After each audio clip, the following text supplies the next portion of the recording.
Hello friends, स्वागत है आप सभी का आपके अपने चैनल प्रतियोगिता सार पे। इस चैनल पे आपको पिछले वर्षों में जो सामान्य अध्ययन के मोस्ट इम्पॉर्टेंट क्वेश्चंस पूछे गए हैं उनकी 2020 क्वेश्चंस की एक सीरीज़ बनी हुई है। उसी सीरीज़ में ये आज नेक्स्ट सीरीज़ है, उसकी सेट आपके 7 सेट अपलोड हो चुके हैं, 8वां सेट है। चलिए आज डिस्कस करते हैं इसके क्वेश्चंस को। सबसे पहला क्वेश्चन है, सिंधु सभ्यता की प्रमुख विशेषता थी। सिंधु सभ्यता की प्रमुख विशेषता थी नगर नियोजन, यानी कि जो सिंधु सभ्यता थी वहाँ पे आज के ज़माने की तरह पकी हुई ईंटों से घर बनाए जाते थे और जो वहाँ की सड़कें थी वो 90 डिग्री एंगल पर एक दूसरों को काटती थी। जो घर बने होते थे उसमें नालियों की प्रॉपर व्यवस्था थी, यानी कि ड्रेनेज सिस्टम बहुत अच्छा था, कवर्ड नालियाँ होती थी। और उसके साथ में आपको हड़प्पा सभ्यता और मोहनजोदड़ो में स्नानागार, अन्नागार और ये सारी चीज़ें देखने को मिलती थी। इससे सभी साक्ष्यों से पता चलता है कि उस टाइम की जो व्यवस्था थी वो काफ़ी मतलब नगर नियोजन था काफ़ी, यानी कि नगरीय सभ्यता कही जा सकती है। पूर्व मीमांसा दर्शन के प्रवर्तक कौन थे? पूर्व मीमांसा दर्शन के प्रवर्तक जैमिनी थे। अनुसूचित जनजाति का प्रावधान संविधान के किस अनुच्छेद में है?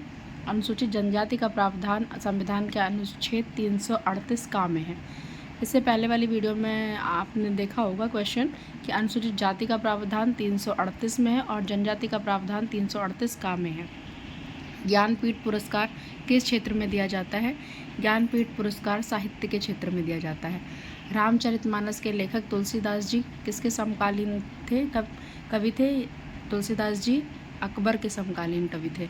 भारतीय स्टॉक बाजार का विनियमन एवं पर्यवेक्षण किसके द्वारा किया जाता है? सेबी। सेबी का फुल फॉर्म है stock exchange board of India. Next question है, परमाणु संरचना का आविष्कार किसने किया? परमाणु संरचना का आविष्कार बोर तथा रदरफोर्ड ने किया। हर्षचरित्र के लेखक कौन थे? हर्षचरित्र के लेखक बाणभट्ट थे। भारतीय पुनर्जागरण के पिता कौन थे? भारतीय पुनर्जागरण के पिता राजा राममोहन राय थे। शतरंज का जन्मदाता किस देश को माना जाता है? शतरंज का जन्मदाता भारत को माना जाता है। भारत में प्रथम रेल कब चली? भारत में प्रथम रेल 16 अप्रैल 1853 को चली। किस राष्ट्रीय राजमार्ग को शेरशाह सूरी राजमार्ग कहते हैं?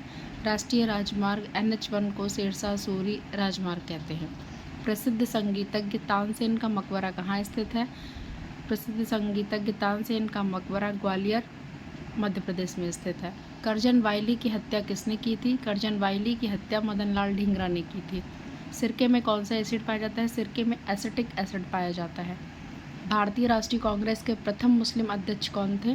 भारतीय राष्ट्रीय कांग्रेस के प्रथम मुस्लिम अध्यक्ष बदरुद्दीन तैयब जी थे। धन विधेयक केवल कौन से सदन में पेश किया जाता है? धन विधेयक केवल लोकसभा में पेश किया जाता है। जीवाणु की खोज किसने की थी? जीवाणु की खोज ल्यूवेनहॉक ने की थी। अस्वान बांध किस नदी पर स्थित है? अस्वान बांध नील नदी पर मिस्र में स्थित है। रॉबर्ट ब्रूसफुट कौन थे? रॉबर्ट ब्रूसफुट भूगर्भ वैज्ञानिक व पुरातत्वविद थे। Thank you for watching this channel. इसी तरीके की वीडियोस को देखने के लिए हमारे चैनल प्रतियोगिता सार को सब्सक्राइब कीजिए। धन्यवाद।